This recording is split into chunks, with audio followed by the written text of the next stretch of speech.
Hello friends, എല്ലാവർക്കും സ്വാഗതം പുതിയ വീഡിയോയിലേക്ക്. ഇന്ന് ഞാൻ വന്നിട്ടുള്ളത് കുട്ടികൾക്കും മുതിർന്നവർക്കൊക്കെ വളരെയേറെ ഇഷ്ടമാവുന്ന രുചികരമായിട്ടുള്ള മസാല മാക്രോണി ആയിട്ടാണ്. എന്നും പറയുന്ന പോലെ വീഡിയോ കണ്ടിട്ട് ഇഷ്ടപ്പെടുവാണെങ്കിൽ ലൈക്ക് ചെയ്യുക, ഷെയർ ചെയ്യുക, കമൻറ്റ് ചെയ്യുക, ചാനൽ സബ്സ്ക്രൈബ് ചെയ്യാനും മറക്കരുതേ. പിന്നെ ഫേസ്ബുക്കിലൂടെയാണ് വീഡിയോ കാണുന്നതെങ്കിൽ പേജ് ഫോളോ കൂടി ചെയ്യണേ. അപ്പോൾ നമുക്ക് നേരെ വീഡിയോയിലോട്ട് പോവാം. ഞാനിവിടെ ഒരു കടായി അടുപ്പത്ത് വെച്ചിട്ടുണ്ട്. ഇതിലോട്ട് ഒരു കപ്പ് വെള്ളം ഒഴിച്ചു കൊടുക്കാം. ഇനി ഇതിലോട്ട് ആവശ്യത്തിന് ഉപ്പ് ഇട്ട് കൊടുക്കാം. പിന്നെ ഒരു 1 ടേബിൾ സ്പൂൺ ഓയിൽ കൂടെ ഒഴിച്ചു കൊടുക്കുന്നുണ്ട്. എന്നിട്ടൊന്ന് മിക്സാക്കി കൊടുക്കുകയാണ്. നന്നായിട്ടൊന്ന് തിളച്ച് വരട്ടെ.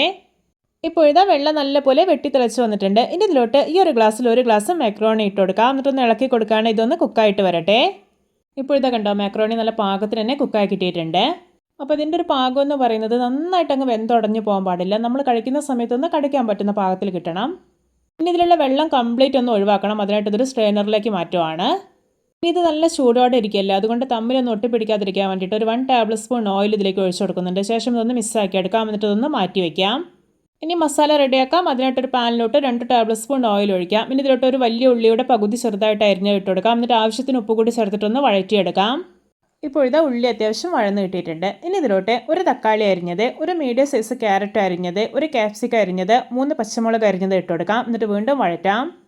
ഇനി ഇതിലോട്ട് ഒരു 1 ടീസ്പൂൺ ഇഞ്ചി വെളുത്തുള്ളി ചേർത്തത് കൂടി ചേർക്കുന്നുണ്ട്. ഈ വെജിറ്റബിൾസിൻ്റെ എല്ലാം പച്ച ചുവയൊക്കെ ഒന്ന് പോയിട്ടൊന്ന് വഴന്ന് കിട്ടിയാൽ മതി, ഓവറായിട്ട് കുക്കായി പോകരുതേ. ഇനി ഇതിലോട്ട് മസാലപ്പൊടികളൊക്കെ ചേർക്കാം. 1 ടീസ്പൂൺ മുളക് പൊടി, 1/4 ടീസ്പൂൺ മല്ലിപ്പൊടി, 1/4 ടീസ്പൂൺ മഞ്ഞൾപ്പൊടി, 1/4 ടീസ്പൂൺ ഗരം മസാല. ഇനി ഇതിലോട്ട് ഒരു ഹാഫ് ലെമൺ ജ്യൂസ് കൂടെ ചേർത്തിട്ടൊന്ന് ഇളക്കി യോജിപ്പിച്ചെടുക്കാം. അപ്പോൾ വളരെ സിമ്പിളായിട്ട് തയ്യാറാക്കാൻ പറ്റുന്ന രുചികരമായിട്ടുള്ളൊരു മസാല മാക്രോണി റെസിപ്പിയാണിത്. എല്ലാവരും ഇതുപോലെ ഒന്ന് ഉണ്ടാക്കി നോക്കണേ. ഇനി ഞാൻ ഇതിലോട്ട് ചേർക്കാൻ പോകുന്നത് മാക്രോണി വേവിച്ചെടുത്തിട്ടുള്ള കുറച്ച് വെള്ളമാണ്. എന്നിട്ടൊന്ന് മിക്സാക്കി എടുക്കാം. ഈ സമയം ഇതിലോട്ട് ചെറുതായിട്ട് ചോപ്പ് ചെയ്തെടുത്തിട്ടുള്ള ഒരു ഹാഫ് ഒനിയൻ കൂടെ ചേർക്കുന്നുണ്ട്. ഇപ്പോൾ ഇത് നമ്മുടെ മസാല ഇവിടെ പെർഫെക്റ്റ് ആയിട്ട് റെഡി ആയിട്ടുണ്ട്. മസാല ഇതുപോലെ നന്നായിട്ട് ഡ്രൈ ആയിട്ടിരിക്കണം. ഇനി ഇതിലോട്ട് വേവിച്ച് വെച്ചിരിക്കുന്ന മാക്രോണി ഇട്ട് കൊടുക്കാം.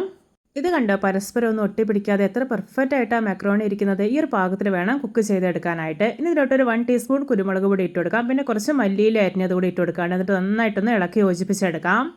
ഇപ്പോൾ ഇത് നല്ല പെർഫെക്റ്റ് ആയി തന്നെ മിക്സാക്കി എടുത്തിട്ടുണ്ട്. ഇനി ഇതൊരു 1-2 മിനിറ്റ് കൂടെ അടുപ്പിൽ വെച്ചാൽ മതി. ശേഷം ഇത് വാങ്ങി വയ്ക്കാം.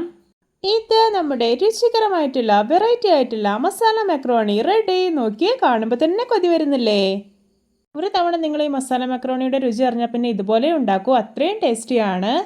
എല്ലാവർക്കും എൻ്റെ simple and tasty masala macaroni ഇഷ്ടപ്പെട്ടെന്ന് വിചാരിക്കുന്നു. ഇഷ്ടപ്പെട്ട സപ്പോർട്ട് ചെയ്യാൻ മറക്കരുതേ. അപ്പോൾ ഇതുപോലെയുള്ള വെറൈറ്റി വീഡിയോകളായി നമുക്ക് വീണ്ടും കണ്ടുമുട്ടാം. Okay, bye bye.